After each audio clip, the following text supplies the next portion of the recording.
A major factor in the increasing partisanship we've seen in recent years is how the parties select their candidates. Alaska has lately been trying something different, which is already showing results while facing some resistance. Judy Woodruff traveled there as part of her ongoing series about divisions in the country, America at a Crossroads. Alaska is a state like no other. Part of the Union for just 65 years, it is the largest state by far, and its natural beauty is matched only by its unique history and independent spirit.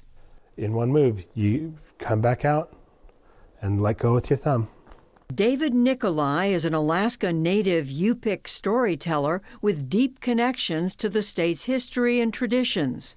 And my favorite part about this one is the sun sets. The Yupik word for this is ihuk, and it's storytelling with a loop of string. Whoa! You did it! I learned these string figures from my father and from his mother. You can try learning this one. My daughters Annabelle and Rose are 9 and 6, and it is a joy to share these string figures with them and pass on the tradition. His daughters recently saw another Yupik Alaska native sharing her culture far across the country in the U.S. Capitol, Alaska's only congressional representative, Mary Peltola. Guyana Chuknukbuk, that means thank you very much. And with that, I yield back. After she was elected and sworn in, during her opening remarks, she spoke Yupik on the House floor, and that was the very first time that language was spoken in that chamber. My daughters and I watched that, and both of my daughters were like, she's just like us. Oh my goodness, that was just very special. And yet, Representative Peltola's path to the Capitol building wasn't just historic as the first Alaska Native in Congress. It was also, in part, the result of Alaska's unique primary system, which went into effect in 2022. Primaries are preliminary elections where voters choose their party's candidate for the general election. In most states, voters can vote only in one party's primary, either the Republican or the Democratic Party. But in Alaska and a handful of other states, all the candidates, Republicans, Democrats, even independents, appear on a single ballot that all citizens vote on. And in Alaska, the top 4 vote-getters move on to the general election. The system is responsive to the nuanced preferences of voters. Nick Troiano ran for a congressional seat from Pennsylvania 10 years ago as an independent. After losing that race, he founded the nonpartisan nonprofit Unite America, a group dedicated to reforming the electoral system. He says Alaska's primary has helped moderate that state's political extremes and bring more voters into the electoral process. I look at the winners of the statewide races in Alaska and see that a conservative Republican governor was reelected, a moderate Republican senator was also reelected, and a moderate Democrat won in an open seat for the U.S. House. His new book, The Primary Solution, outlines the issues he sees with the way most states hold their primaries, where voters can choose candidates only from a single party. Right now, we have a system that overrepresents those at the fringes of both political parties at the expense of the majority. What was stunning to me is that in the last midterm elections, 83% of U.S. House races were not decided in November. They were decided in the primary elections months before November. And in those primaries, where the vast majority of races are decided, the most partisan voters are more likely to cast ballots. It was only 8% of voters nationally that cast ballots in those primaries that determined the outcome. So you have 8% of voters electing 83% of our leaders. It's no wonder why Congress doesn't represent us. In a narrowly divided Congress, individual representatives from these non-competitive districts can have an outsized impact. An example, Republican Matt Gaetz won his 2022 primary in Florida's District 1 by winning just 73,000 votes out of nearly 550,000 registered voters. He easily won the general election in his deep red district and soon led the move to depose the then Speaker of the House, Kevin McCarthy, in October 2023. The office of Speaker of the House is hereby declared vacant, leading to weeks of gridlock while the party struggled to choose a new leader. The open primary made a huge difference. That was a real game changer for me. As a relative unknown, Democrat Mary Peltola beat former Republican Alaska governor and 2012 vice presidential nominee Sarah Palin under the new primary system in 2022.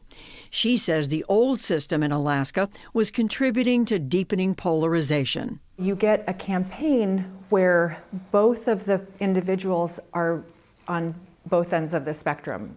Do I want someone far, far left or far, far right? And all of their campaign promises have been about staying true to ideology, not compromising. And I have found that many partisan issues don't necessarily relate to a person's everyday life. In our congregation, we've got a lot of diversity, politically speaking. Pastor Andy Bartell's United Methodist Church in Anchorage is home to Democrats, Republicans, and independents, many of whom volunteer at the monthly food bank.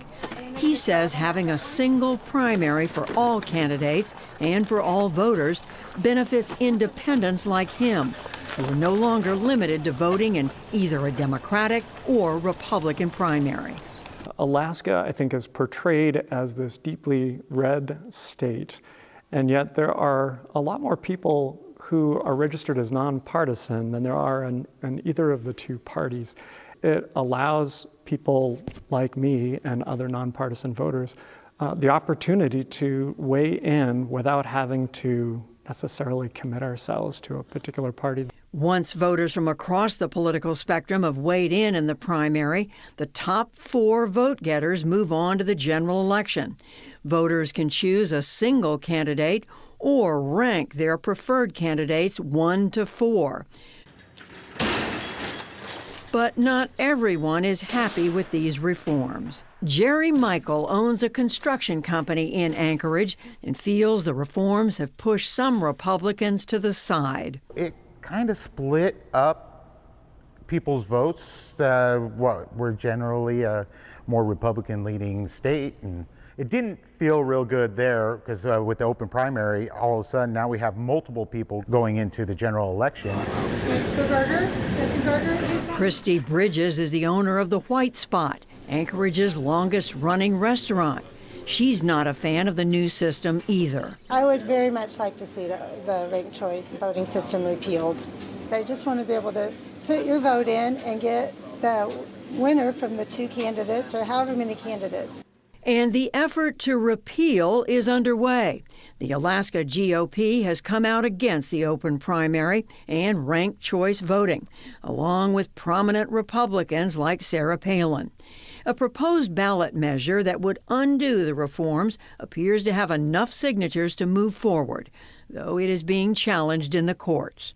I think the deep divisions that we have, that's not a result of the primary system. That's a result of the deep division among the American people. Hans von Spakovsky is the manager of the Election Law Reform Initiative at the Heritage Foundation, a conservative think tank.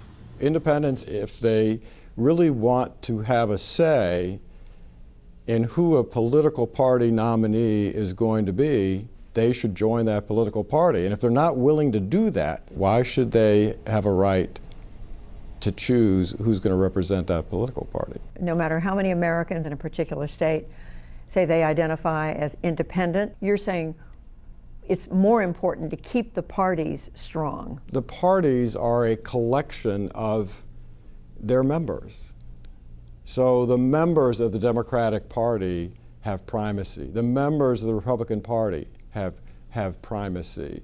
This fight is playing out well beyond Alaska. In 6 other states this year, Republican lawmakers and party officials are attempting to ban or overturn primary reforms, while also fighting against efforts to expand them in 8 more, including Nevada, where some top Democrats are also opposing reform.